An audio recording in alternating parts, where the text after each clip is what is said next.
Happening now, breaking news. I beg your pardon. The president accuses Michael Cohen of lying to Congress, claiming his former fixer is a, quote, fraudster who directly asked him for a pardon. Did Mr. Trump set himself up to be subpoenaed? Take the shine off.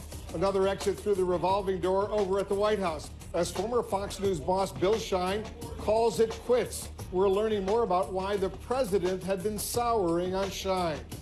Manafort destiny. Mr. Trump says he feels very badly for his former campaign chairman, even after he got a surprisingly lenient sentence for bank and tax fraud. We're looking at what's ahead for Paul Manafort with another sentencing date just around the corner. And Kim blames Trump. The North Koreans aren't putting a positive spin on the Hanoi summit anymore. They're now admitting failure and shifting the blame to the United States and President Trump. I'm Wolf Blitzer. You're in the Situation Room.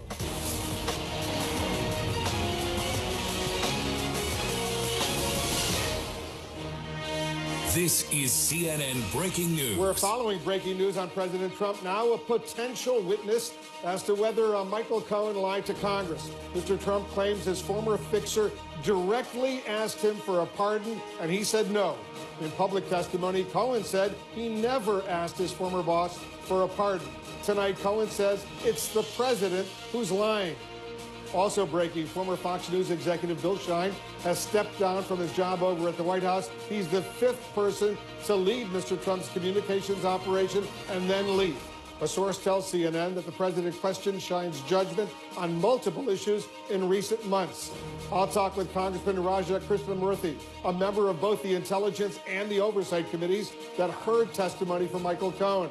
And our correspondents and analysts are also standing by. First, let's go to our chief White House correspondent, Jim Acosta. Jim, a very busy day for the president that included his bombshell tweet about Michael Cohen. That's right. Well, President Trump is down in Florida for the weekend. He toured storm damage in Alabama today. But before he left the White House, he started a new war of words with Michael Cohen, which has the potential to drag the president into a possible perjury case against his former personal attorney. After shying away from the subject for days, President Trump took aim at his former personal attorney, Michael Cohen, accusing his one-time fixer of lying to Congress. It's a stone-cold lie, and he's lied about a lot of things, but when he lied about the pardon, that was really a lie, and he knew all about pardons. His lawyers said that they went to my lawyers and asked for pardons. The president is referring to this comment Cohen made last week under oath when he testified that he had not sought a pardon from Mr. Trump, even though his own attorneys had done just that. And I have never asked for, nor would I accept, a pardon from President Trump. The president went one step further, alleging Cohen had sought a pardon personally, tweeting, "Bad lawyer and fraudster Michael Cohen said under sworn testimony that he had never asked for a pardon. His lawyers totally contradicted him. He lied. Additionally, he directly asked me for a pardon. I said no." Cohen fired back, tweeting, "Just another set of lies by the president. Mr. President, let me remind you that today is International Women's Day. You may want to use today to apologize for your own lies and dirty deeds to women like Karen McDougal and Stephanie Clifford," a reference to Mr. Trump's alleged mistresses. But the president's attack on Cohen could backfire, pulling Mr. Trump into a perjury investigation into his former personal attorney's remarks. We'd love to hear from the president about it. It does seem like one of these whimsical last-minute presidential inventions. Contrast Mr. Trump's war of words with Cohen with the sympathy expressed for his former campaign chairman, Paul Manafort, who is headed to prison, but may receive a pardon of his own as he stayed loyal to the president. I feel very badly for Paul Manafort. I think it's been a very, very tough time for him. But if you notice, both his lawyer, a highly respected man, and a very highly respected judge, the judge said there was no collusion with Russia. It's had nothing to do with collusion. There was no collusion. It's a collusion hoax. It's a collusion witch hoax. Just before the president viewed storm damage in Alabama, the White House announced its communications director, Bill Shine, is resigning. Sources tell CNN Mr. Trump had soured on Shine, questioning his judgment on a number of issues. Still, the president released a statement saying, "We will miss Shine in the White House, but look forward to working together on the 2020 presidential campaign, where he will be totally involved." Schein, a former Fox News executive, is the sixth person to take on the communications job, raising questions about the president's commitment to hire the best people. We're going to get the best people in the world. We're going to use our smartest and our best. We're not using political hacks anymore. The president may need a new communications director to help spin the latest unemployment numbers, showing the economy only added 20,000 jobs last month. Still, the president said there's nothing to worry about. The economy is very, very strong. If you look at the stock market over the last few months, it's been great. The president is looking to put Democrats on the defensive, accusing them of going soft on Congresswoman Ilhan Omar after the House passed a measure condemning hate speech, a move sparked by the freshman Democrats' anti-Semitic comments. The Democrats have become an anti-Israel party. They've become an anti-Jewish party. But the president overlooked his own record. And you had some very bad people in that group. But you also had people that were very fine people on both sides. Now, as for the departure of the communications director here at the White House, a source close to the White House said there were growing concerns about the administration's cozy relationship with Fox News, where Bill Schein was recently a top executive. Schein was partly responsible for the dramatic reduction in press briefings with reporters over here. Instead, top officials are routinely on Fox News instead of on other news outlets. They are on Fox way more than other news outlets. This source told me earlier today it is, quote, dangerous to have Schein so close to the decision-making in the West Wing, but Schein is not going far, Wolf, as he's taking a position advising the Trump campaign. Wolf.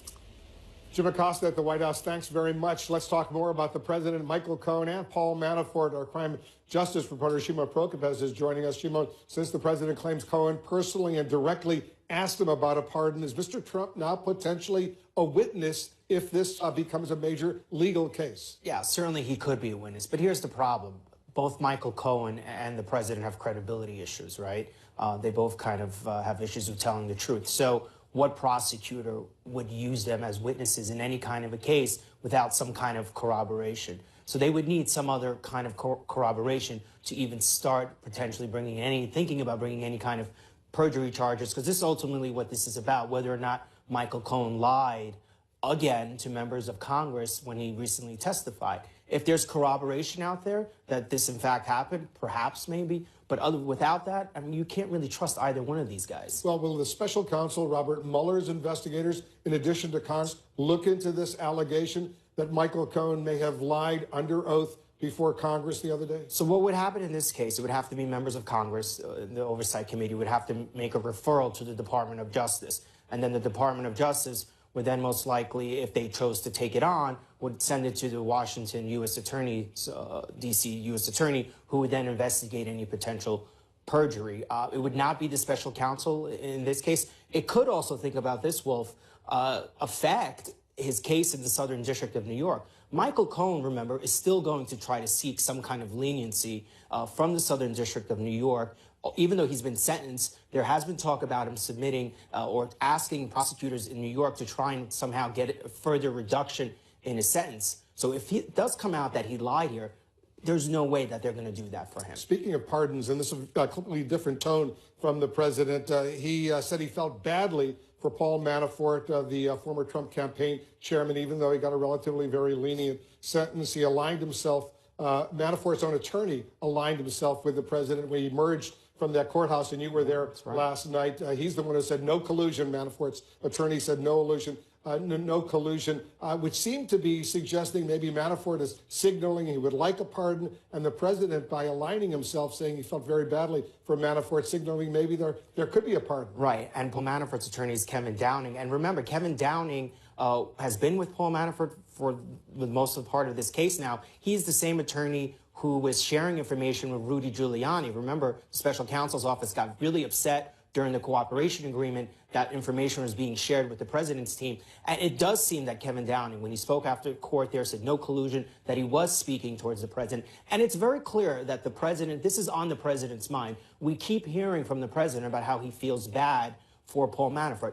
I think what's going to happen here in the end is once the Mueller team is done, once everything is over, the chances of Paul Manafort getting pardoned are very high. But I think they want all of that to be over, for Mueller to go away, so that therefore perhaps Mueller doesn't decide to reopen this investigation in some way. Once he's gone, we are more likely to see a pardon. He got a 47-month, nearly 4-year sentence last night in this one case in Northern Virginia. But there's another case here in the District of Columbia. The judge there has to reach a decision Wednesday. He's going to be sentenced for separate crimes that he committed. And this federal judge, Amy Berman Jackson, she's considered pretty tough. Yeah, and she hasn't been as sympathetic to Paul Manafort as Judge Ellis in Virginia, who sentenced him yesterday. Remember, she's the judge who put him in jail when he violated conditions of his release. The thing there is that he's facing up to 10 years. There's 2 counts, 5 years on each count. We'll see where she goes, obviously. But her view of Paul Manafort is much different. She has more eyes into this case. She has seen more information. She has seen more of the intelligence that Judge Ellis has not necessarily seen. So it's going to be interesting to see what she ultimately does. But she's also, the most she can give him would be 10 years, and that would be on the high side. So perhaps maybe somewhere down the middle, maybe another 5 years or so for him. In addition to the nearly 4 that he's... In the 4, and it's a question of whether or not she runs it concurrent simultaneously with the 4 years, or does she tack that on, says, no, I'm going to run this consecutive, so you get another 5 years, so ultimately he gets about 8 to 9 years in prison. We'll see next Wednesday what she decides. All right, Shimon, thanks very much. Joining us now, Democratic Congressman Raja Krishnamurthy. He's a member of the Intelligence and the Oversight Committees that heard both private and public testimony from Michael Cohen. Congressman, thanks so much for joining us. Thank you, Wolf. So the president tweeted that Michael Cohen directly asked him for a pardon, and he said no. Michael Cohen testified under oath before your committee that he never asked for a pardon from the president. So who do you believe? Pardon me, Wolf. No, I'm just kidding. I think that obviously in the oversight hearing, Mr. Cohen made a statement, but remember, he also testified for 2 days in the Intel Committee as well about various matters. I can't get into the specific testimony. However, I would strongly urge people to review that testimony once it comes out, once Chairman Schiff publishes it, before they jump to any conclusions about this particular controversy. Well, can you tell us, without getting into sensitive information that may have been released and still confidential at this point, can you tell us who's more credible on this issue of whether Michael Cohen asked personally for a pardon? Let me just put it this way. I think that I think your previous guest was correct that there needs to be corroboration with regard to the statements made by anybody with regard to this issue. And Michael Cohen brought a lot of documents to the hearings in the Intel Committee. And so I think that people should look at those documents. They should look at his testimony, the interview transcript. Right now, I think Chairman Schiff is trying to weigh two things, competing concerns. One, on the one hand, trying to publish the interview transcript so that the public can see it. But on the other hand, making sure that he doesn't inadvertently, in publishing those transcripts, shape, alter, or taint the testimony of future witnesses that are coming before the Intel Committee. Well, did Michael Cohen have documents that corroborate his allegation that he never asked for a pardon? Again, I can't get into the specifics of it. I really think that people should wait to review this before they jump to conclusions. The one thing I can say, which is widely known, is that the president has been using the pardon power in a very unconventional way. He's been dangling pardons through tweets and other behavior. Just recently, just with the Manafort case, you saw the White House said the other day, we're not taking the pardons off the table with regard to Manafort. And then almost in a call and response type of dialogue, Manafort's lawyer comes back and says, there was no collusion with Russian officials, as in this particular case. And so I think there's this strange use of the pardon power. It could potentially be obstruction of justice. But again, we have to let the evidence play out. The other day in an open session, when you asked Michael Cohen about his last communication with President Trump, he told you he couldn't reveal what they discussed because it's under investigation by the U.S. Attorney for the Southern District of New York. Do you believe that investigation is related to pardons or obstruction or both?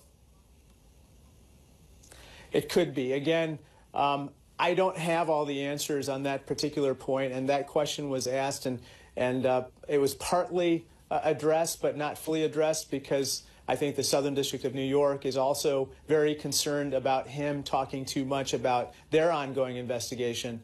That being said, I will just reiterate one thing, which is that I believe that we in Congress have a duty to get to the bottom of even those particular allegations of wrongdoing, because at this point, the DOJ is run by William Barr, and William Barr has made it clear that he may not release the results of any investigation that's currently underway, either by Special Counsel Mueller or by the various U.S. attorneys, including Southern District of New York. He says he'll release as much as he can without violating existing rules, guidelines by the Justice Department. That's not good enough for you, is it? Well, remember, one of the guidelines is that they won't release information in a case where they don't indict the suspect. In this particular instance, one of the suspects is the president, and they have competing guidance that says you can't indict a sitting president.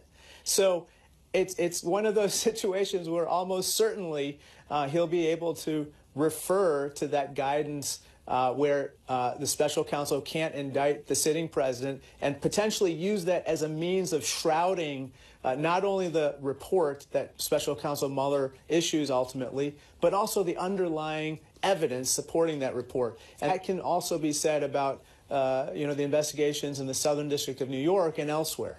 I want to ask you about your committee's investigation into the White House security clearances issue. Axios is reporting that someone inside the White House gave your committee documents related to Jared Kushner and Ivanka Trump's security clearances. Is that true? I don't know. What I can say is that Jared Kushner has no business having access to top security material or top secret material. He has numerous unreported foreign contacts. He has tremendous financial vulnerabilities, which make him susceptible to financial manipulation. And then third, and most important, almost every law enforcement official who looked at his case and in fact, Ivanka's case apparently said that they should not have access to top secret clearance. And yet the president overrode that judgment and then concealed that he overrode that judgment, saying he had nothing to do with their security clearance process. I think they should voluntarily comply with Chairman Cummings' requests for information regarding the security process. If they don't, I think Chairman Cummings is going to look at the subpoena power. If he goes that route, I think that he'll have a lot of support, including from people like me. Congressman Krishnamurthy, thanks as usual for joining us. Thank you. Up next, is President Trump obsessed right now with Michael Cohen? We're going to tell you what we're learning about his thinking and his ranting about his longtime former lawyer. And we're also getting more reporting on Bill Schein's exit from the Trump White House. Could anyone in any job please the president? Bad lawyer and fraudster Michael Cohen said under sworn testimony that he never asked for a pardon. His lawyers totally contradicted him. He lied. Additionally, he directly asked me for a pardon. I said no. He lied again. He also badly wanted to work at the White House. He lied. What does that say to you? It says to me that the president is obsessed with Michael Cohen and with his testimony to Congress, and that, the chairman of the Oversight Committee said, well, if the president is saying this and there's a contradiction, I'm happy he can pick up the phone and call me anytime, and we can talk about this. So it just gives you a sense. I have always said that Trump tweeting is the true Trump. And when he obsesses about things, as he is obsessing about Michael Cohen's testimony, you understand this is getting under his skin, and you have to ask yourself, why? Yeah, and the president's comments, as you know, Dana, a direct contradiction to what Michael Cohen testified to under oath before Congress last week when he said, quote, I have never asked for, nor would I accept a pardon from President Trump. So who should we believe? Well, we might be able to answer that question if, in fact, the president's allies get what it looks like they're asking for, which is a DOJ investigation into whether Michael Cohen actually perjured himself once again in that public testimony by saying, I never asked for a pardon. The issue for the president and his team is that in order to really answer that question, you're going to have to get somebody under oath who would know. And according to President Trump in that tweet, it's the president. So if they really want to nail Michael Cohen to the wall, they're going to have Donald Trump do what they haven't wanted him to do in the past, which is talk under oath. Now, maybe they can do it in a written form like they have before, but that's what they're going to need. the president to do, because according to him, it's just the two of them who know the answer. Do the president's official public statements, and Twitter is an official statement from the president of the United States. He himself has said that. The White House has said that. Does that open him up to potentially be a witness in a perjury investigation against Michael Cohen? Well, he's certainly now thrust himself right smack dab in the middle of this as the person with central knowledge. He's saying not only did Michael Cohen ask me for a pardon, he's saying I told him no, something I don't think that we had heard before. We had obviously heard all week that there were discussions between lawyers, ongoing, the extent of which kind of depended on whether they were in a joint defense agreement or whether they weren't in a joint defense agreement after he had flipped. But this is really a very firm denial from the president. But as Dana points out, does he really want to be in the position of telling investigators under the penalty of a false statement charge that this happened in this firm of a way? That's a pretty big risk, and it's not at all clear to me that even the Justice Department wants to take this case up. Well, Michael Cohen is already going to jail. Well, and he's already admitted to perjuring himself. Yes. For, he says, on behalf of the President of the United States. That's Michael Cohen. Yes. Does this compromise potentially the president's ability to claim, if he wanted to, attorney-client privilege? I suspect theoretically, I don't think it makes a darn bit of difference. I mean, you're going into this, you have a president who's a liar. His press secretary said he's a liar, and we have federal documents that he says he lied about his claims about payments to Stormy McDaniels. And obviously, Michael Cohen's a liar. So you got to go into this, if I were looking at this, saying, I don't care what either one of them says. Can you give me an email? Can you give me a bunch of people who were there at the conversation? And there aren't a bunch of people who say this happened. Unless you can give me evidence that said one of the other side, that says one of the other sides is accurate, I'd say I don't believe any of them. One final comment. I suspect DOJ, looking at this is a classic slow roll from the Department of Justice. You want to investigate this one from two liars when there's nobody else in the room? Let me look at this maybe in 2020 after the election. This is going nowhere. Well, or if you have, and I'm not a lawyer, so you can answer this, but if you have somebody who contemporaneously, one of the people told and said, you know, I just had lunch with so-and-so, and this is what he said to me, and, you know, you have somebody who can verify it, then that would be And that why would are we be hearing useful. about this now? Michael Cohen testified last week. Why are we just hearing today that he directly asked him for a pardon, and he said no? Well, what undermines Michael Cohen is his own personal lawyer, who has suggested that, yes, there was a discussion of a pardon. And I think that's the answer to your question. It's that it's in the zeitgeist. It's out there. It's being discussed. It's being discussed on the cable news channels that the president himself watches. And so he's chomping at the bit to get at it. He's agitated about it. And that's one of the reasons I think we're hearing about it now. The other thing I just want to mention, you asked about attorney-client privilege. One of the arguments that Rudy Giuliani has made to me and to others is they want to talk more about it, but it's Michael Cohen who is not releasing their attorney-client privilege. The privilege is the client's to waive. I mean, that's a fair point. Just put that out there. It's a fair point. Michael Cohen fired right back at the president today on this International Women's Day. He wrote this. This is Michael Cohen's tweet. Just another set of lies by POTUS at Real Donald Trump. Mr. President, let me remind you that today is International Women's Day. You may want to use today to apologize for your own lies and dirty deeds to women like Karen McDougal and Stephanie Clifford, Stormy Daniels. Right. Well, look, these two men don't play with nuance a lot, and they're back and forth on this. And I think, you know, Cohen was just fighting back at the president, who called him a liar, so he called him a liar back. And this is what we're going to see. And I don't know that publicly it's ever going to get resolved. I don't know what Michael Cohen told the committees behind closed doors that we don't know about. I mean, we know about conversations about pardons in which pardons were discussed between attorneys when there was a joint defense agreement. And we know about that, but there's a lot of stuff, honestly, that we don't know because it was in a classified setting. And you heard Congressman Krishnamurthy say just a few moments ago, and he's on both committees, Intelligence and Oversight, just wait till you see the transcript of what he said during those 2 days before the House Intelligence Committee, and you will understand a lot more. And, you know, he seemed to be pretty positive that there were major developments there. Everybody stick around. The breaking news continues with more on the latest White House departure of the communications chief and the former Fox News executive, Bill Shine. He is out. There's more breaking news. We're following the surprise resignation today of the White House communications chief, former Fox News executive, Bill Shine. Dana, you've been reporting on this. What does this indicate? More turmoil. I mean, look, this is not a new story, so it almost is. It seems like the notion of turnover in the Trump White House is old news, but the fact that there have been 6 communications directors to come and go in barely over 2 years is pretty remarkable. And there are lots of reasons for it. The biggest reason is that the President of the United States is the communications director, and it's pretty hard to compete with that. I mean, there's nobody who has been the way that he is in terms of being interested in his press, being his own strategist when it comes to what he's going to say and so on and so forth. I thought what was interesting is I was told that despite the fact that the press release that came from the White House was that Bill Shine is going to the campaign to be a senior advisor. At the campaign, I was told they didn't know about that until this morning. Oops. You know, and they're going to need a 6th communications director. Right now, there's already been 5. Right. Well, as Dana was saying, they have a communications director. It's Donald Trump. Right.